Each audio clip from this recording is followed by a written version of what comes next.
Sounds good.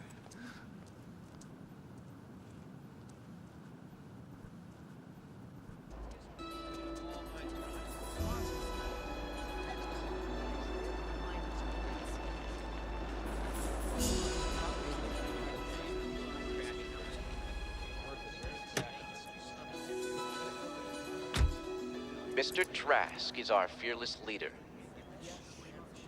A man of learning, a voracious reader. He could recite the Iliad in ancient Greek, while fishing for trout in a rippling creek. Endowed with wisdom, of judgment sound. Nevertheless, about him, the questions abound.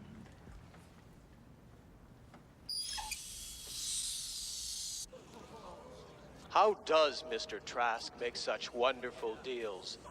Why did the trustees buy him Jaguar wheels? He wasn't conniving. He wasn't crass. He merely puckered his lips and kissed their ass.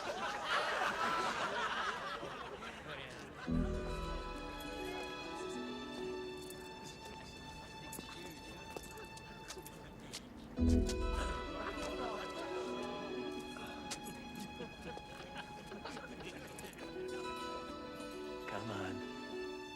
Come on.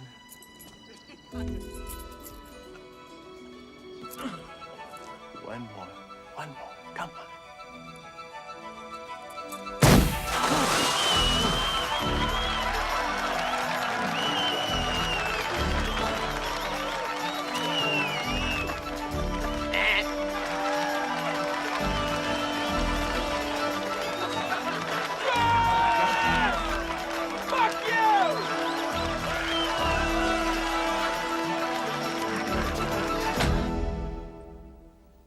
Mr. Sims, Mr. Willis.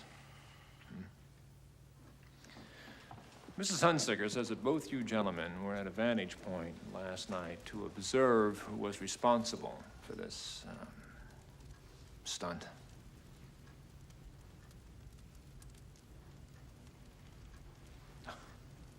Who was it? I really couldn't tell you, sir. I thought I saw someone fooling with a lamppost, but by the time I had pulled focus, they were gone. Mr. Sims? I couldn't say. That automobile is not just a possession of mine. That automobile was presented to me by the Board of Trustees. It is a symbol of the standard of excellence for which this school is known, and I will not have it tarnished. The automobile? The standard, Mr. Willis. What's your position, Mr. Sims?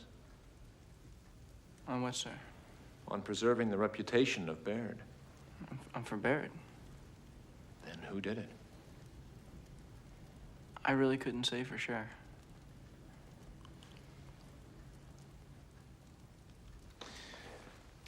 Very well.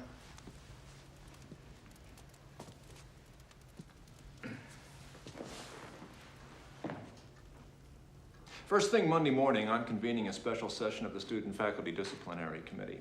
As this is a matter which concerns the whole school, the entire student body will be present. There will be no classes, no activities. Nothing will transpire at this institution until that proceeding is concluded. And if at that time we are no further along than we are now, I will expel you both.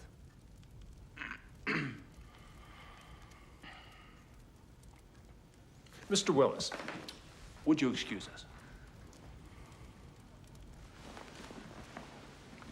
Have a nice Thanksgiving. Thank you. You too, Mr. Willis. I will.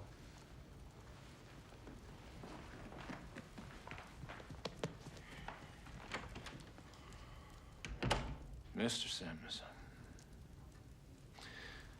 I'm not quite through with you yet.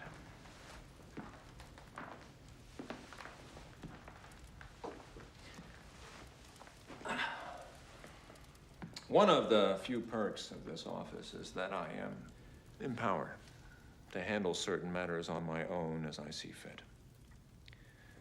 Do you understand? Yes, sir. Good. The Dean of Admissions at Harvard and I have an arrangement.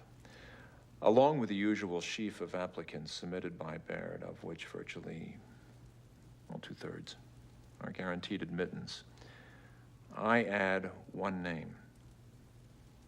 Somebody who's a standout, and yet underprivileged.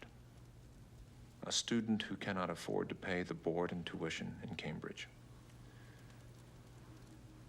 Do you know on whose behalf I drafted a memo this year?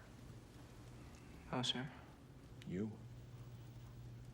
You, Mr. Sims. Now, can you tell me who did it? No, sir, I can't. You take the weekend to think about it, Mr. Sims. Good afternoon. What do you say? Nothing. What do you mean, nothing? He said the same thing he said to both of us. He just said it over to me. You know what he's doing? He's good cop, bad copping us. He knows I'm old guard. You're fringe. He's gonna bear down on me and soft soap you. Did he try soft soap you? Did he? No. Chad, I detect a slight panic pulse from you. You panicking? Yeah, a little. Why? You're on scholarship, right? Yeah? You're on scholarship from Oregon. At Baird. You're a long way from home, Chaz. Well, what's that got to do with anything? I don't know how it works out there. But how it works here, we stick together. It's us against them no matter what. We don't cover our ass. We don't tell our parents. Stonewall everybody. And above all, never leave any of us twisting in the wind. And that's it. Well, what does it have to do with me being on scholarship? I'm just trying to bring up speed, kid. That's it. Thanks. I'll tell you what.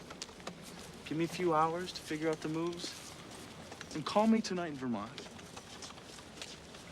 I'll be at the Sugar Bush Lodge. Right? All right. You all right? Yeah, I guess so.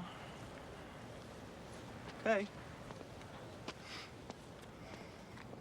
Try to keep him down to 4 drinks a day.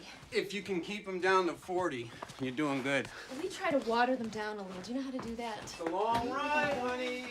Well, get the bags in the car. I'll be right out. Mommy, don't forget Uncle Frank's walk. Oh, yeah. Uh, You have to air them out a little every day. Why don't you go on back there, get yourself oriented, and then I'll come out in a minute and give you telephone numbers and stuff. Well, I wouldn't try a thing like that unless I knew, would I? Well, just let me speak to her. Hello, beautiful. Is that you? Yeah, we spoke yesterday. Did you have a glass of wine with lunch? You sound a little dusky. Just a minute, sweetheart. You're back, huh? Tenacious. Get out my dress blues. They're in a garment bag in the closet. Check the top dresser drawer, take out the shoulder boards, and affix them shoulders right and left. ASAP. That means now. Hello. Sorry to keep you waiting, sweetheart. Now, you know, I'm not the kind of guy who likes to rush things, but I'm catching a 4 o'clock at Logan. I'm looking out my window, and there's not a taxi in sight. What happened to Chet? He didn't invest in the radio yet? Ha! Well, get your driver on it. Tell him to get a move on. Yes. Some kind of body has got to go with that bedroom voice. One day I'm going to swing by, get a better look at it. You bet. Bye. My Val pack's underneath the bed.